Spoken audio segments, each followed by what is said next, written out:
Trump menyebut kemenangan bagi Amerika Serikat atas Iran akan segera terjadi dan dengan kemenangan tersebut, Trump optimis harga minyak mentah dunia akan kembali turun.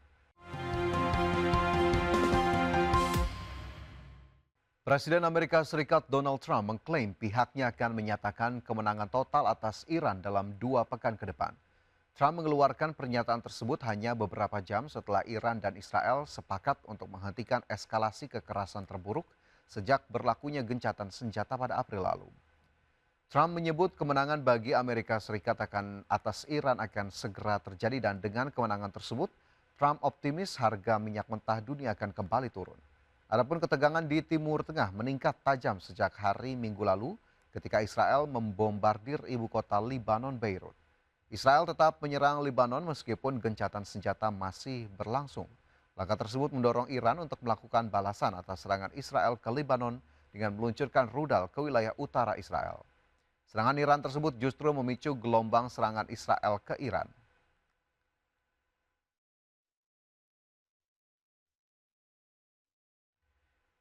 Presiden Amerika Serikat Donald Trump mengklaim pihaknya akan menyatakan kemenangan total atas Iran dalam 2 pekan ke depan.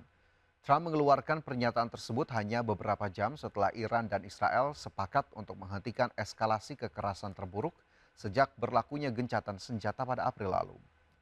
Trump menyebut kemenangan bagi Amerika Serikat atas Iran akan segera terjadi dan dengan kemenangan tersebut, Trump optimis harga minyak mentah dunia akan kembali turun.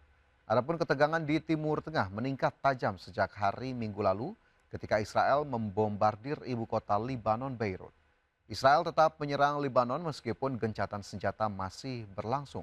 Langkah tersebut mendorong Iran untuk melakukan balasan atas serangan Israel ke Lebanon dengan meluncurkan rudal ke wilayah utara Israel. Serangan Iran tersebut justru memicu gelombang serangan Israel ke Iran.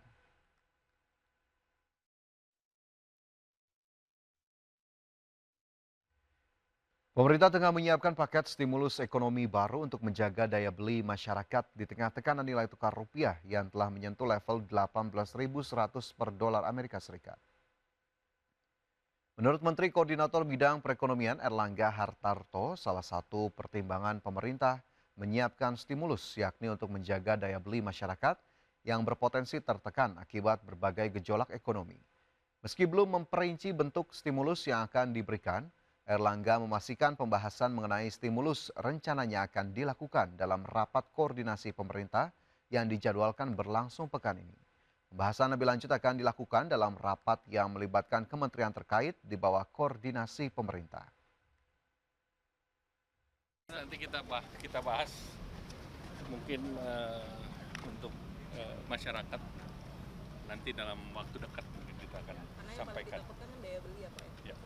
Kapan Pak stimulusnya? Akan dirapatkan minggu ini. Soal apa aja? Nanti dirapatkan di Menko. Menteri Keuangan Purbaya Yudi Sadewa menegaskan program-program unggulan pemerintah termasuk program makan bergizi gratis memiliki ruang anggaran yang sangat fleksibel. Anggaran program tersebut bahkan siap diefisiensikan atau dipangkas jika kondisi fiskal negara terdesak akibat tekanan ekonomi global. Purbaya mengungkapkan dalam pertemuan terakhirnya dengan lembaga pemeringkat internasional S&P, investor global sebenarnya tidak mempermasalahkan substansi dari program-program prioritas tersebut.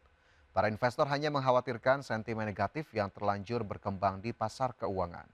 Purbaya memastikan pemerintah telah meyakinkan pelaku pasar bahwa fondasi fiskal Indonesia tetap kokoh.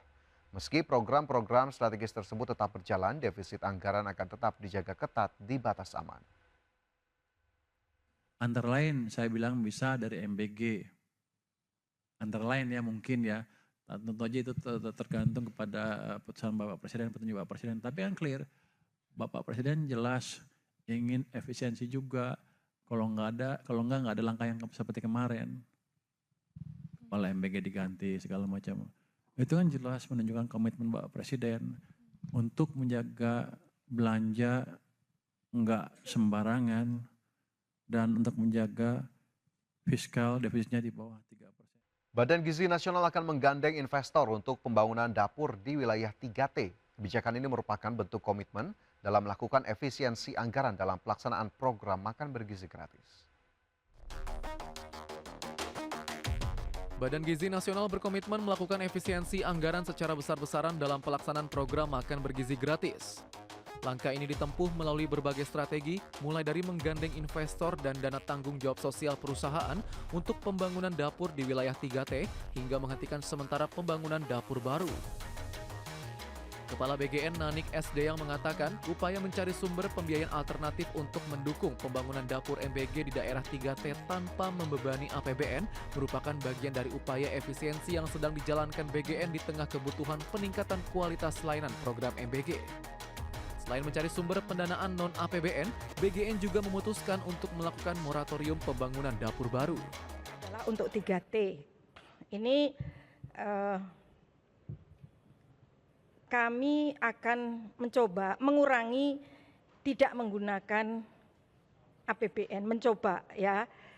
Tetapi tadi kami belum ke sini nih, sudah didemo nih oleh rupanya ada investor yang sudah membangun 3T. Kami akan selesaikan bagaimana sebaiknya, tapi untuk wilayah-wilayah yang belum digarap oleh investor, kami akan coba kerjasamakan atau kita bisa dibiayai dengan CSR-nya BUMN atau mungkin ada hibah dari luar negeri.